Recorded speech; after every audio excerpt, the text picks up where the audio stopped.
The practice of compassion asks us to train the heart slowly and with patience to stay where it usually flees, not to add to the world's suffering by our hardness, not to escape it through our numbness, but to breathe in what is difficult and breathe out what is true.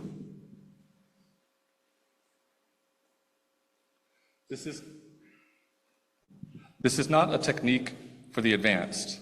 It is a practice for anyone who has ever looked away from pain and wished that they hadn't. We covenant to walk together in the ways of truth and love. We do not claim the journey will be painless. We claim only that no one walks alone. Everything that rises must converge. Pierre Teilhard de Chardin. This morning is a little different. The title of this service is Being Here Now with Pain and Suffering. But this is a workshop, not a sermon. We're not going to consider the idea of being here now with pain and suffering. We're actually going to practice being here now in real time with each other's pain and suffering. We all enjoy our hymn about breathing in peace and light and breathing out love. It's a wonderful hymn and a wonderful practice, but it seems like a very exalted state. How long can anyone keep that up? And what about the real world? What about all the pain and suffering that we're breathing out? It might seem a bit airy-fairy if it doesn't deal with that, and not very spiritually ecological. Most yes. Isn't there a better way that resolves that concern? There is, and we're going to practice it today. It's actually a very ancient practice. Some of you may have already heard of it, or maybe doing it already on your own in one way or another. If you were at our Good Friday service, this is the practice Eric was talking about. It's called Tonglen in Buddhist meditation. And if you're interested, you can find all kinds of enriching commentary on it very easily. Just Google it. Actually, though, it's not some weird thing. A lot of people do it without even knowing they're doing it. It's just simple, everyday, stuff. So don't get all into like we're doing something esoteric here. Some call it an advanced technique, but it's actually very simple, very easy to learn. We're going to do it together here in this safe space in our beloved community. See, John just named a gap, and I want to stay with it for a moment with you, because the gap between knowing and doing is not a character flaw. It is not something to be ashamed of. It's the oldest story in the human record. We learn very early that pain is dangerous. Long before we had language, our nervous systems were making decisions. Lean in or pull back. And mostly, we learned to pull back. We learned to fix the crying so the crying would stop. We learned to explain the loss so the grief would have somewhere to go. We got very busy, or very analytical, or very spiritual. Anything to keep the raw, unmediated weight of suffering from landing on us fully.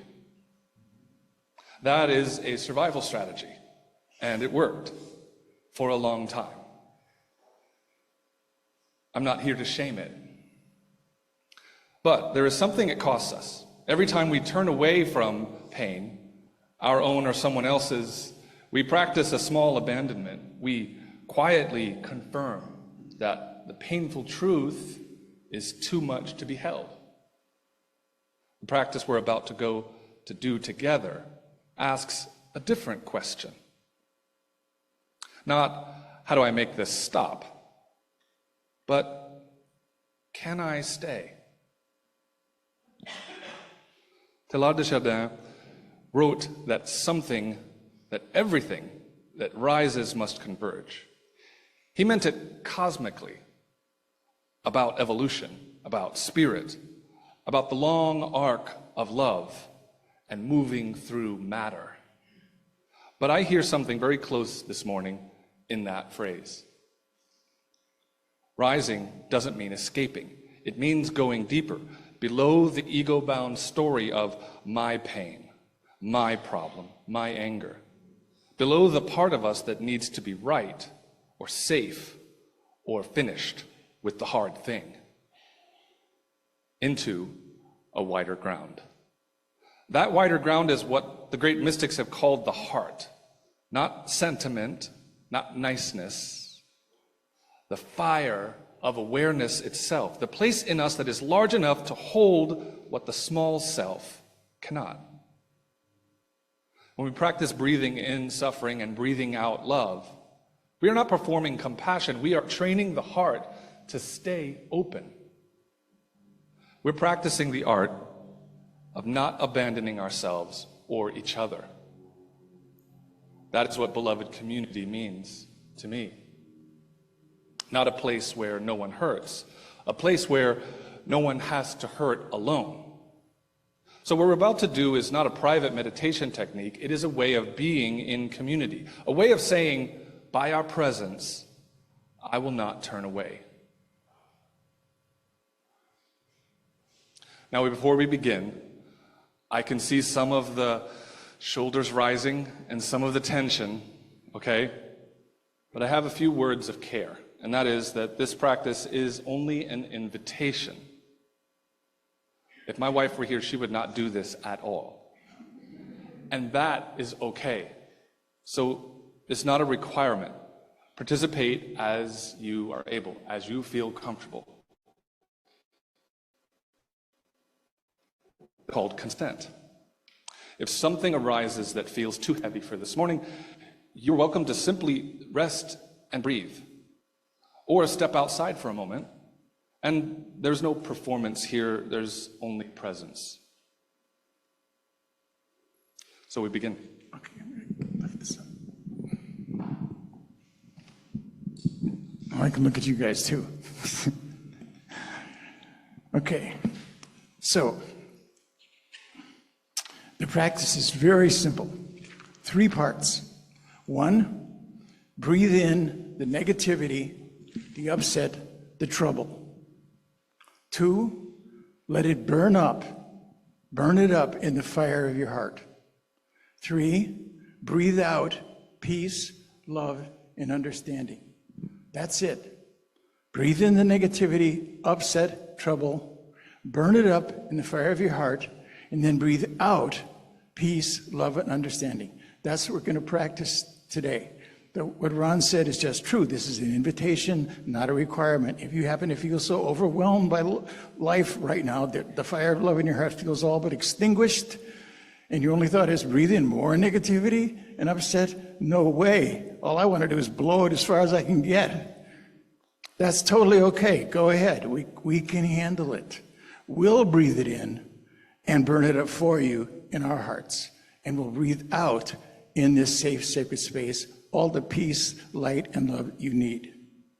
And if you're not in that state, but you still feel about breathing in negativity, it would be a valid concern if we were just doing part 1. But the heart of the process is part 2, the very real good energy that I'm calling the fire in your heart. Consider this too. If you can get what I'm saying, negative awareness isn't really actually real. Not the same way that positive energy is. Like the idea that 2 + 2 = 5. It's just an illusion. 2 + 2 = 4, that's real in the real world. So keep your eyes open to the real world. You might want to close them for a bit when you burn up the negativity, but stay in the real world. Be here now, as the song said. Learn to do this first by yourself in this safe, sacred space, and then we'll take it further together.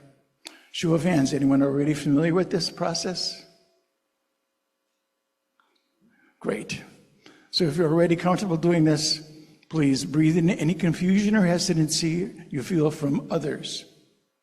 And breathe out understanding, enlightenment, love, peace, and insight. So let's begin. Sit in a posture that feels alert and kind, both feet on the floor. If that, slow down a bit. Okay. Slow down. Okay. Okay, if that works for you, hands resting wherever they fall naturally. No need to close your eyes. Better to keep them open. This is about waking up to what's really real. We're not withdrawing from reality, we're embracing it. We're here together now, this moment, now. As you breathe, you'll probably find yourself aware of something negative, at least a bit troubling for you this morning. Or something might already be on your mind in your personal life, your family, your friendships, work, your neighborhood, your community, the country, the planet, whatever comes to mind. Don't push it away, but don't choke on it either.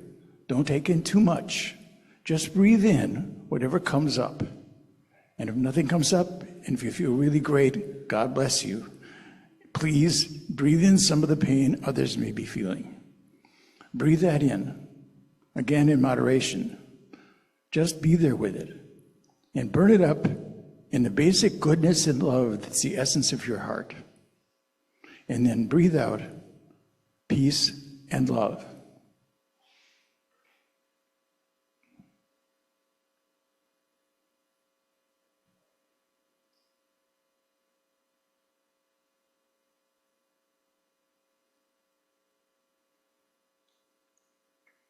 Breathe in the negative, illusory energy.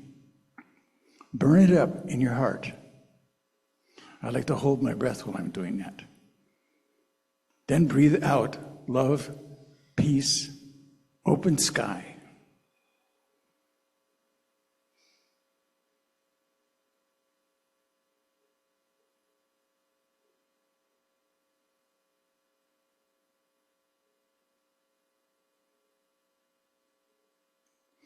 Again, whatever comes to mind, breathe it in.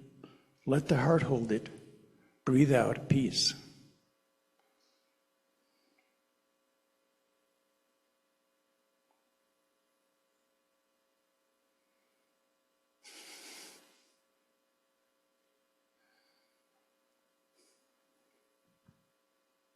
And now, if you can, widen the circle.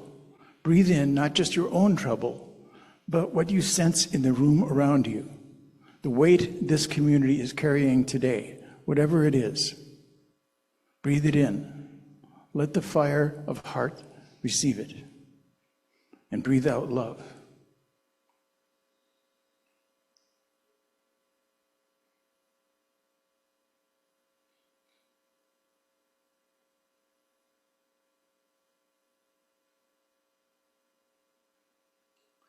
Thank you. Just a moment to settle.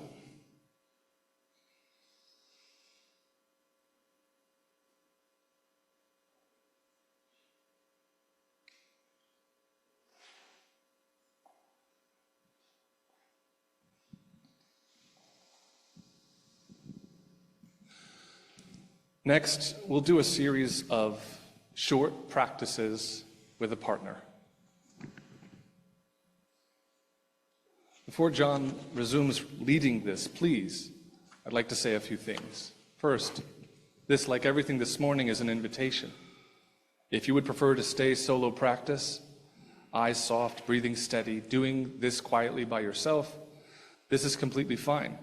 You don't need to explain it to anyone. And for those joining us on Zoom, there was a message we sent out on Thursday and on Wednesday and this morning that if there is someone in your household, you're welcome to turn toward them now, wherever they are. If you're alone, bring to mind someone you feel close to. Or if it helps, someone with whom things have been complicated lately. Hold them in your awareness. Picture them sitting across from you. That is enough. The practice works whether the partner is in the chair or in your imagination. For those here in person, let's take a few moments when you're ready, and if you feel up to it, find a partner, ideally someone you didn't arrive with. Move your chairs to face each other. Go ahead.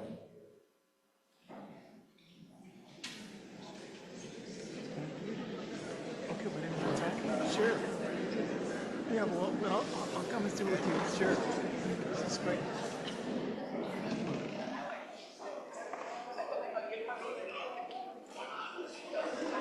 There should be plenty of room to turn your chairs. Don't be afraid to turn your chairs. It's totally okay. Face each other.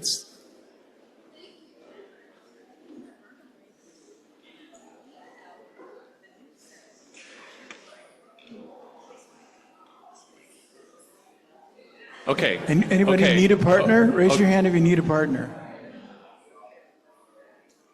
Okay. Before we start a conversation, before we start a lovely conversation, Oh, there you go. which I know will be wonderful because No, go. you're also wonderful people. So one more thing to hold is you are not here to fix your partner.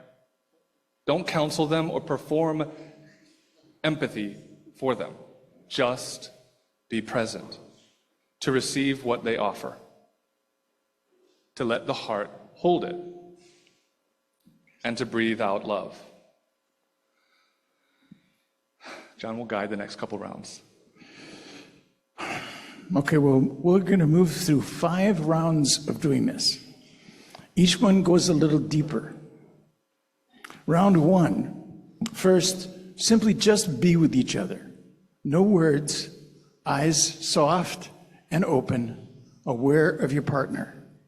And you sit together, keep the practice going. Breathe in what you sense in them, let the heart hold it, and breathe out ease, peace, love, understanding. We'll do this for 1 minute. Begin.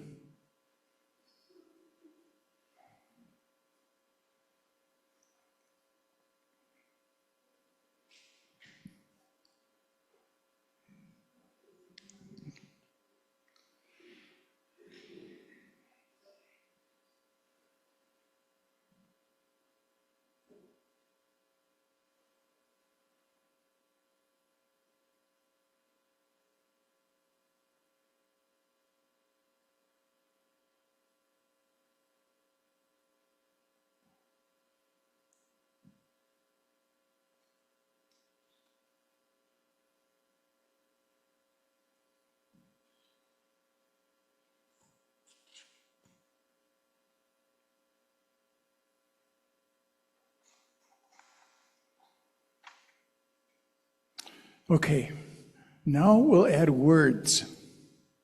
Partner 1. Everybody, one person in each group, raise your hand, you'll be partner 1.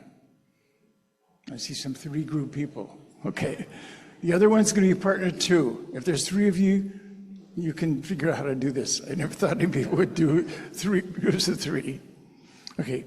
Partner 1, share something you enjoy. Something you love.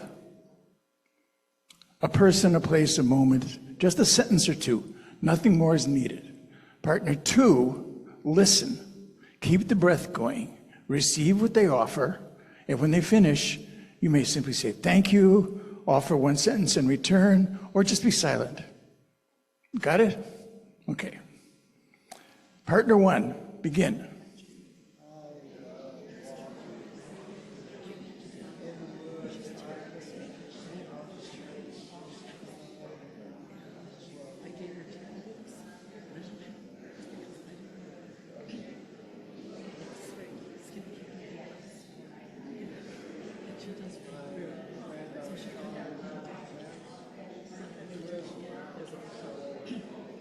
Okay? Okay? Okay? We could stay, we could make the service go for 4 hours if you want. It's okay, but let's partner 2 switch. Partner 2, you do the speaking, and partner 1, you do the Tongan practice. Go.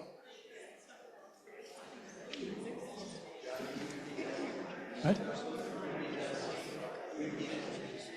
Switch. Who is partner one? Okay, now you talk, and you just breathe back.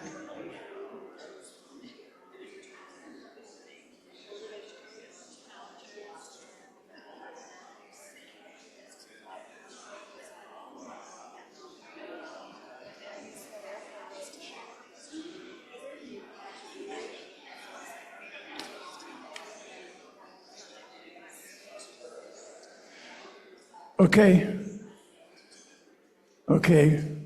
So now we're going to do round 3. Now we're going to go a little bit deeper. Everybody knows who's partner 1 and partner 2 is? If there's a group of 3, somebody else be partner 1, and the person who's partner 1 be partner 2. And you know, just take turns. Okay. Okay, so here's how we do this. Partner 1. Share something that's troubling you. Now, notice, this doesn't have to be real. Just realistic enough for your partner. You're not actually doing the practice now. You're just being a foil for partner 2 to do the practice. Okay? And partner 2, you are practicing now. Breathe in whatever that upset is. Burn it up in your heart, and when you respond, if it seems appropriate to just say nothing, it is usually will. If it says inappropriate, to say nothing, as it usually will. Make your words embody the same peace and calm as when you were just breathing. Everybody got that? Any questions? Pardon? Okay, partner 1. Just like you shared something that was good last time, this time share something that's troubling you. Okay? It doesn't have to be real. You could actually make something up if you don't want to talk about what's really troubling you. But because you're not really doing the practice. Partner 2 is the one that's doing the practice. Partner 2, you burn up what they put out. Burn up the trouble they have in your heart and breathe out peace and love. Okay? Everybody? Partner 1, begin.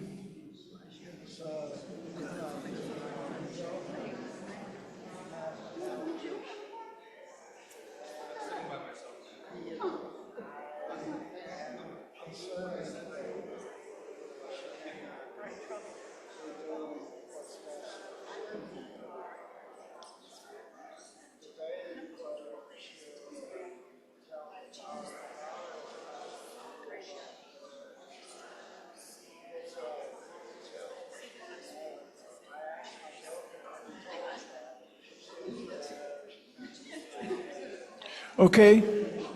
Okay, stop please. Okay, now switch roles. The one who is doing the Tonglen, doing the breathing practice, you be the one that talks, and the other one, breathe in, burn it up, breathe out. Begin.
Okay.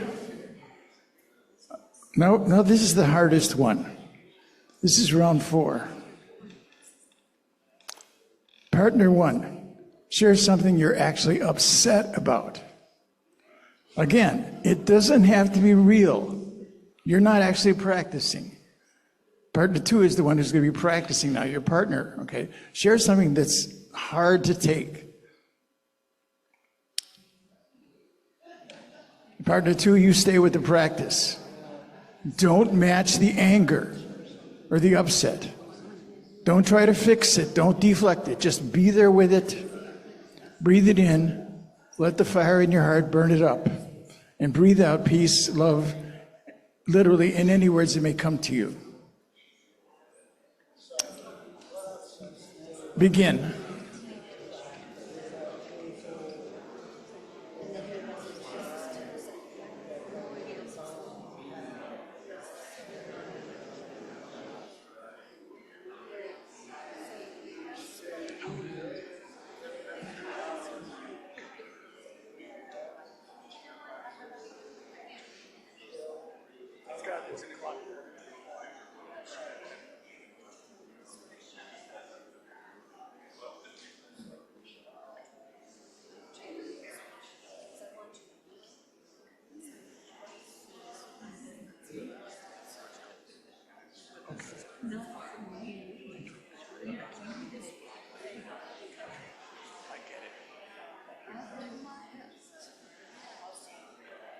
Okay, switch roles. Switch roles now.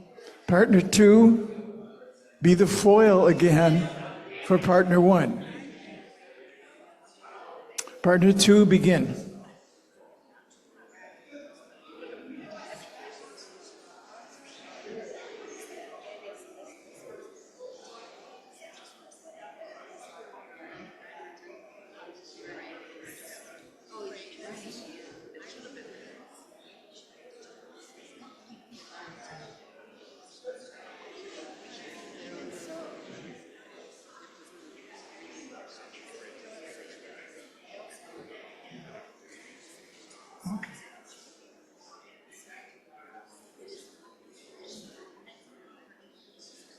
And those of you who are in groups of 3, we're going to put another 10 or 15 seconds so you can switch. So 3 and 1 or 3 and 2. Okay? Anybody who's in a group of 3.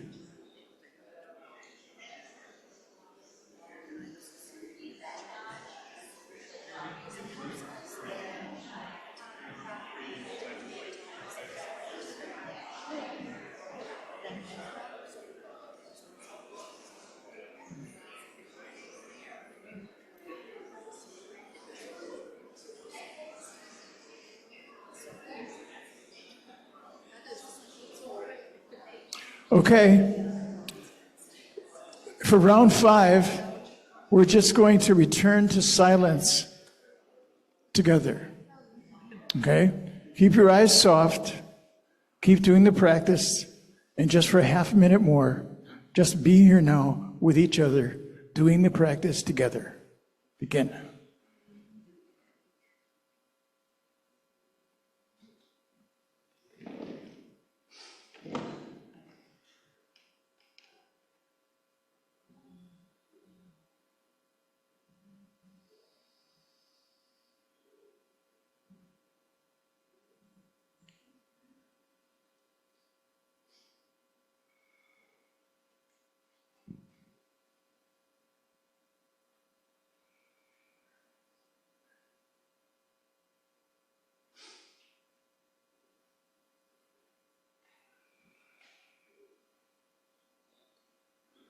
Thank you. Please take a moment to bring your chairs back around.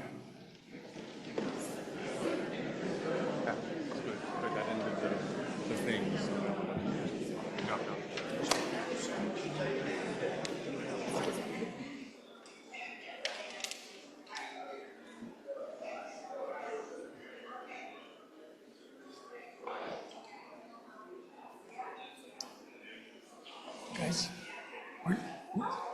we finished. We finished. Yeah, please turn your chairs around if you haven't done so yet, and we can resume. Thank you, everybody. So what just happened in this room? What just happened in this room is worth naming. Each of you took a risk. You stayed present when staying present was not easy.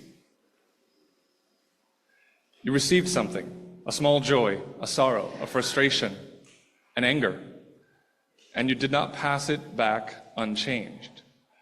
You let it come through the fire of the heart, and you breathed out something kinder than what arrived. This is not magic.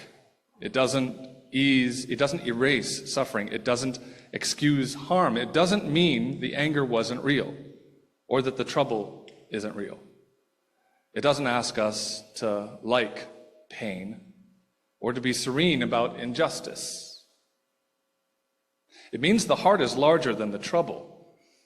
And when we practice that together, when we make this not just a private discipline, but a way of being in community, we're doing something I think is close to what we mean when we talk about beloved community.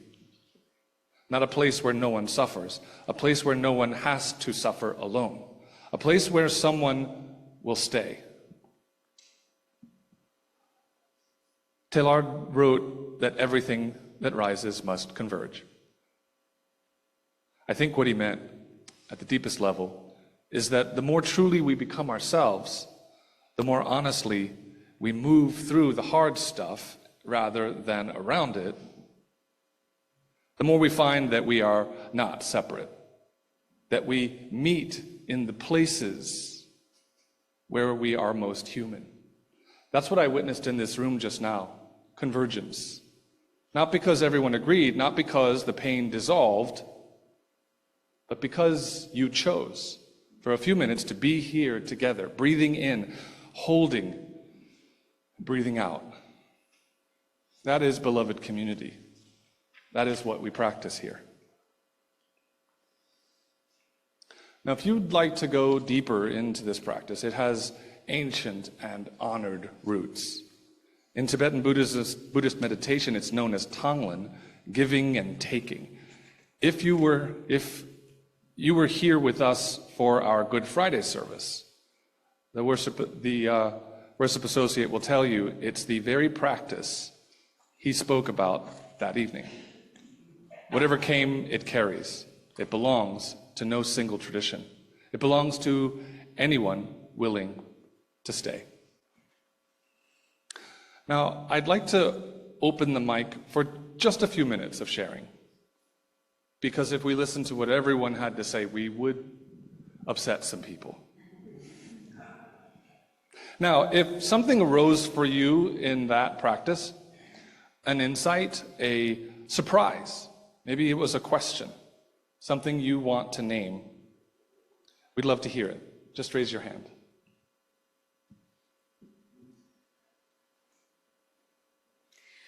I was reminded of the intimacy of looking into someone's eyes and not looking away.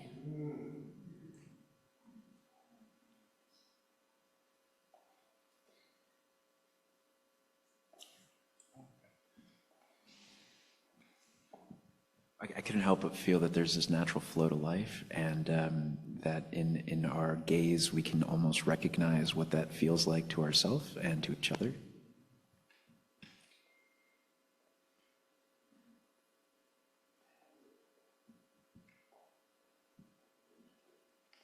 I felt a deeper connection with the spirit of my partner, who I was kind of, we were meditating with one another, and I felt his spirit much deeper than normally. It was nice.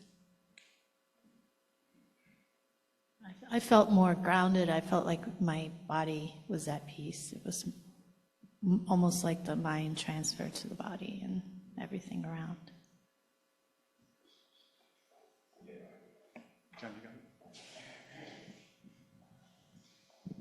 In this short period of time, I met somebody that is more radical than me, who is on a journey of liberation. Now, I don't know what that's like, because I was always that person, and I'm thrilled that I am sitting here.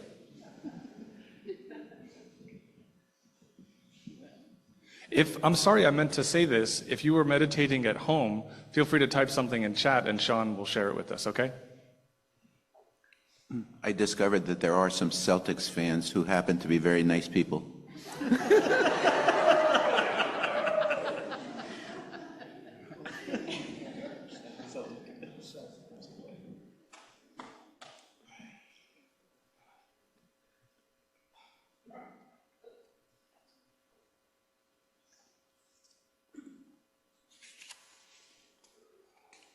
You want to do the share the plate? Okay. Okay, hold on. I'd like to bring this to a close, and I want to thank everyone for bringing their whole selves to this moment, to sharing a part of ourselves that we often will share, will come to the bowl, but it's different when you share it with one person, and they just hold it. So thank you for offering yourself to the community. Thank you.